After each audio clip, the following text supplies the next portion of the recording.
thinking the lecture you had about female is always a good student, not a good teacher, because it's really difficult to move away from the emotions.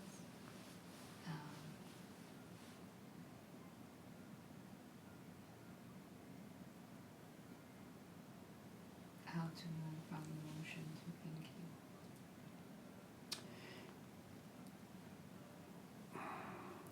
You know, there are some very important components missing in that particular lecture.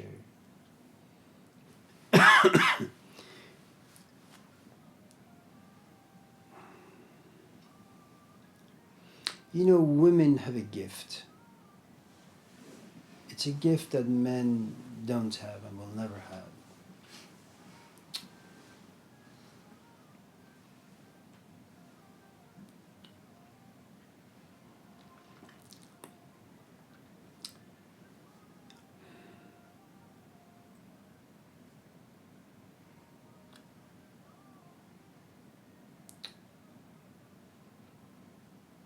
You know, women really enjoy their bodies. They're very grounded. Men are wanderers.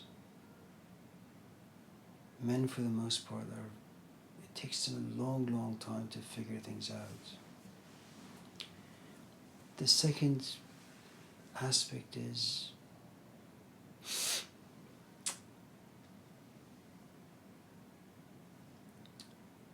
you can get pregnant. A child can give you meaning for like 20, 30 years, if not longer. You can find meaning and happiness down here in flesh, in your body. Unless, you know, you happen to be one of those rare cases where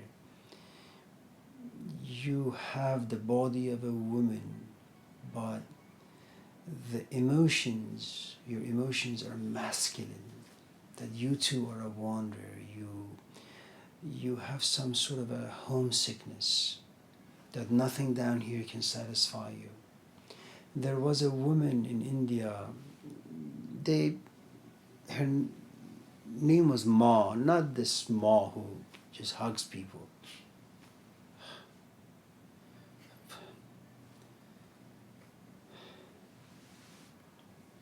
So, you know, because her parents were just very kind of worried about her. You know, she didn't have very many friends. She was a recluse. She was always sad. They said maybe if you get her married, she'll get better. They got her married at the age of 12, but she could move into her husband's house when she got to be 15. So she got married at 12. She stayed with her parents for the next 3 years. And, you know, her husband is, I don't know, 10-year-old will come visit her. And then when she went to his house, he was about 7, 8 years older than she was, maybe a bit more. When she went to his house, the first thing that she said was, "You and I will never have sex. My body will never be yours. My emotions will never be yours. My thoughts will never be yours. I will cook for you. I will clean for you, because those are my responsibilities as your wife. But I am never to be had by you. I belong to God." You know? And there was such potency to everything that she was saying and how she was embodying those emotions, that her husband said, "I will never want your body. It seems you're far too pure for me. I will be your disciple." So we have some cases where women, it's not enough for them to get pregnant. and have a child. It's not enough for them to just have a job. It's not enough for them to just be a wife or a this or that. They want something more. It's kind of like the kingdom of God within, depending on the sort of tradition you have and the sort of language that it embodies. Okay. You know, I think Plato was on something when he said women will never have false children, whereas men can. What men have as children are ideas, are concepts. Whether or not those concepts are true, are valuable, time will tell when men try to bring them down. You know, so we have this idea of justice, okay? And so we create politicians, and then we try to kind of create society based on that particular concept. And then it's a complete failure. You know. Women, on the other hand, they don't need ideas. You know, they get pregnant, they look at the man and they say, I need money. You know. And he says, well, you know, I read in Das Kapital. I don't care what you read, where, who said it. Diapers. He says, you know, I read this biologist saying some fascinating things about poop. I don't care. You know.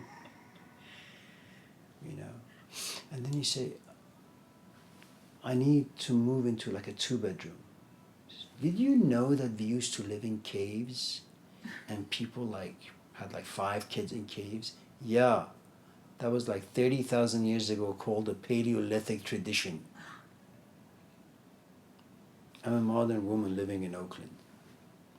You know, and you realize that because you have true children, you have ideas that are valuable because these ideas are there to protect your true children. I mean, that's very, very meaningful. You know. I'm not saying that philosophical or spiritual or religious ideas don't have value and worth, because they do. It helps you as a woman to choose the right man for your life. To find a man who knows what commitment is, what faithfulness is, what it means to be responsible, you know.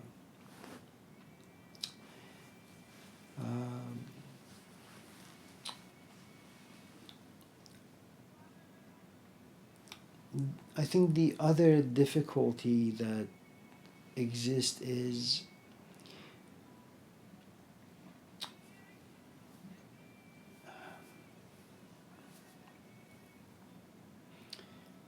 you know, for the longest time in our history, men had a role to play on the stage of life. Women had a role to play on the stage of life. Okay. Everything changed with the Industrial Revolution. That you don't need a big muscular body to plow the land, because a woman can also drive a tractor. A woman can also drive a bulldozer. And now what happens is, now as a woman you can walk into the man's world and behave like a man.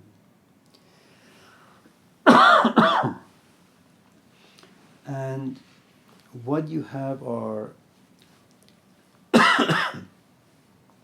the biological factors inside a woman, that you're just born with it. You also have the social factors inside a woman, that you are as good as a man, you're as intelligent, as competitive, and they're both true. But if you want to kind of pursue both, something gets lost, you know.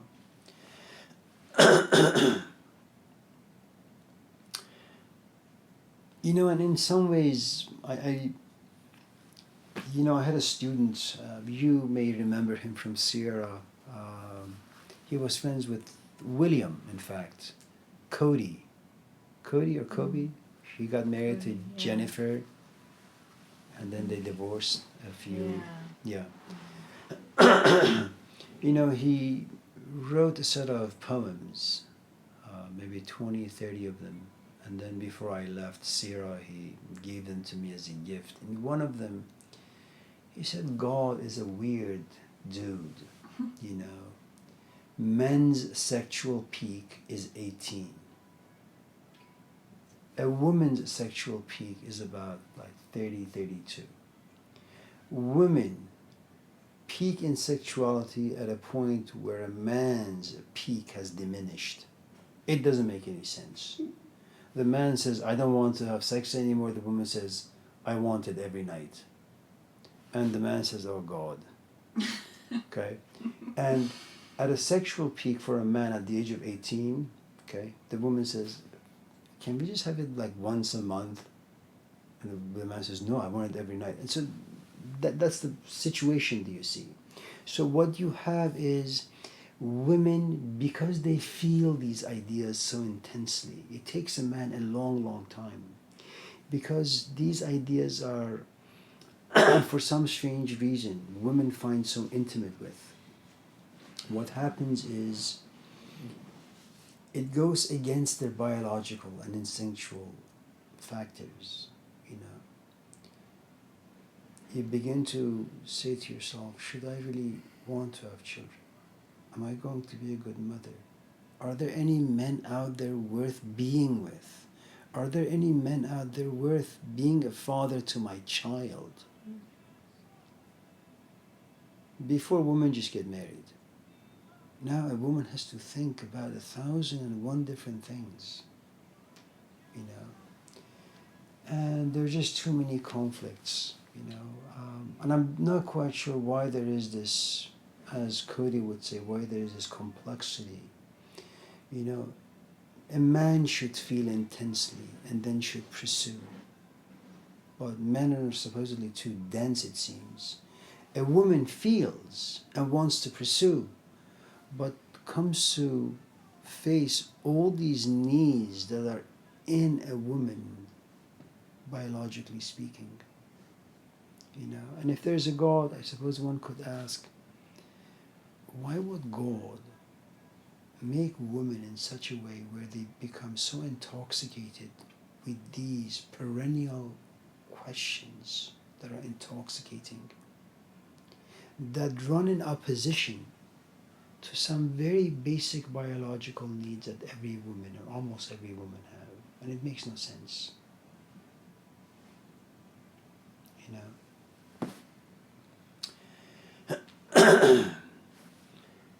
And in some ways, I think maybe women can handle both worlds if they are clever and if they're insightful.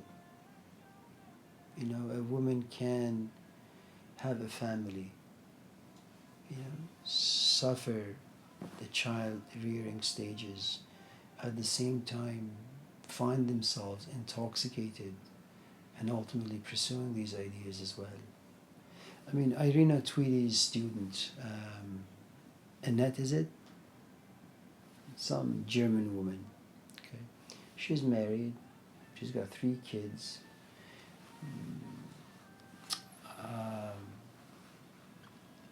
She's also doing, I think, non-profit. Everything about her life is okay.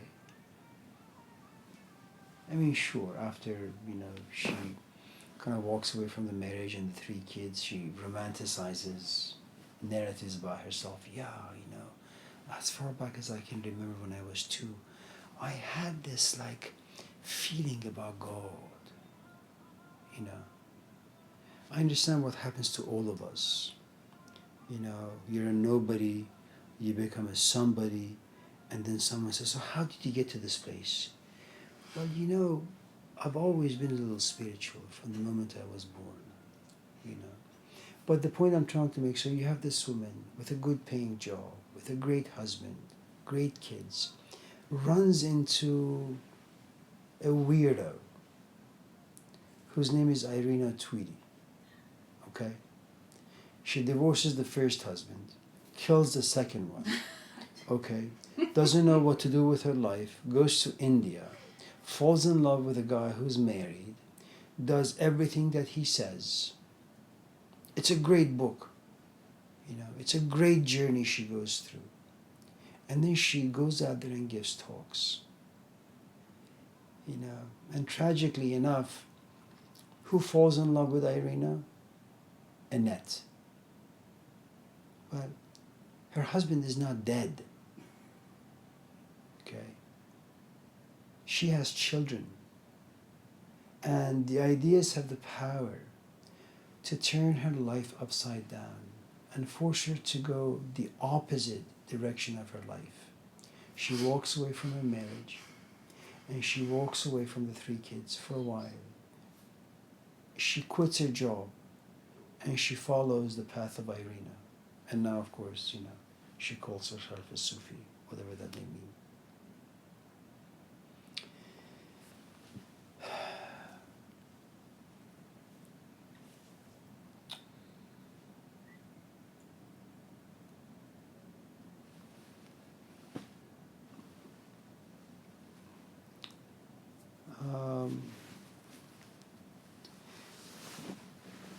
I think that's, in some ways, I think when you have a religious tradition such as Christianity that is so removed from the practicality of life, it leaves a void inside the human being. In Judaism, in Hinduism, in Confucianism, especially in the Islamic tradition, these traditions are part of the culture. You can smell religion when you stand to buy bread, when you wait to get gasoline for your car, when you go to a party. It's everywhere. Okay? So when a woman gets married and gets pregnant, she has lived in the cradle of religion all of her life. It's out there in society. She doesn't need to walk away. Unless, of course, she becomes very intoxicated with a certain teacher, for example. That's a different story. But for the most part, life for most of the women in these cultures are going relatively smoothly. Not without conflict, of course. Every life has its own struggles. Okay? But for the most part, it remains intact. What you have here is the culture has a lot of meat with so little spirit. And you feel as if something about you has been stolen. You don't know what it is. And so, you go too much into the secular and you feel as if you become more impoverished. And when you want to kind of nourish this other part of you, the force of this culture, the life in this culture won't allow you. And I think these ideas, it's not that,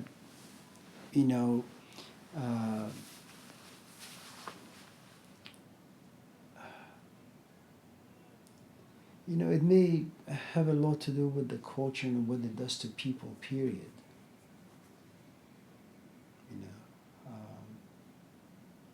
Speaking about modernity, but if you go to antiquity, ancient times, women never really desired to pursue these things, and if they did, they could find it in like a church. It was okay. You wouldn't have too many Teresa of Avila's out there, It's a great question. I don't think I have,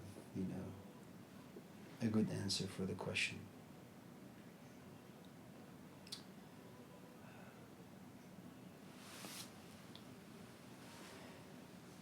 Part of it has to do really with my own conditioning. That all the books I've read have been written by men. All the religions I'm exposed to have been created, or at least their vehicles have been men.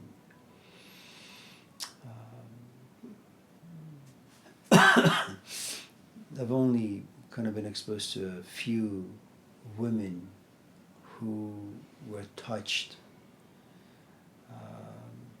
kind of like Socrates who went mad. Mad in the sense that they found so little value in physical life. You know.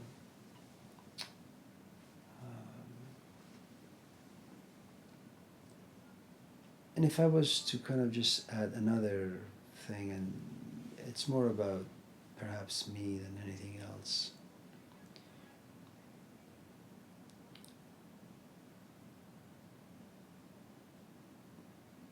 It's equally true that when I hear men talk about these things, I want to throw up. But when I hear women speak about these things, I want to throw up more. Uh,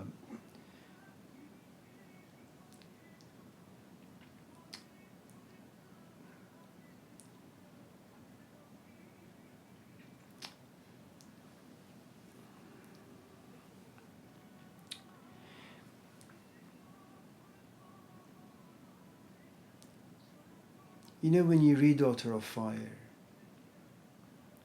she never breaks open any single idea, any single emotion to let me see what lives inside of it. Okay? I can see Freud doing that.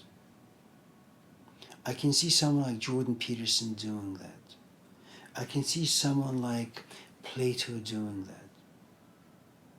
I can see someone like Auguste Comte doing that. Carl Jung doing that. You know, there are some few exceptions. Someone like, who's the woman who focuses on death? She's dead now. Kubler-Ross? Yeah, Elizabeth Kubler-Ross. You can find women, but my temperament, you know, my pleasure is I want someone to talk about a topic, an idea, and just cut it open. And I want to see the guts. I don't want fluff. You know, and for that to happen, someone needs to kind of grab a knife. It's an animal, it's living, it's an idea, it's a living idea. But I want someone to have the courage to kind of cut this living idea and hear it scream and bleed and be okay with it. Okay? And then force the belly open and see what's inside. And take the stuff inside, bring them out, and cut them to pieces, and then see what's inside, and then tell them to me. You know, I want to understand. I don't want to feel good. I don't want fluff. You know, if someone comes to me and says, I hate my father, the first thing I'll ask is, are you a father? Do you have children? If they say no, their emotions has no value for me because they have no idea what it means to be a father in the 21st century. To have 3 jobs, to come home with an empty pocket, to get married because you were forced into a marriage, to have children without knowing what the responsibilities are, the amount of toll it takes on your body and emotions. You know, if someone comes to me with an issue, I want to break it open. You know, it's like making food. If I ask you, how do I make chicken tikka masala? Okay, I need to get the recipe from you. And what are you going to tell me? You're going to give me bullets. If you say, Amir, what makes these ideas so dangerous, for example, you should expect from me to tear these ideas apart, to tell you, to show you, to make you feel what lives inside them. Don't ever let me off the hook if I tell you, well, be positive thinking, one of those positive thinking things, you know. Always live in the present. That doesn't make sense for me. Whether it's Eckhart Tolle or Teresa of Avila.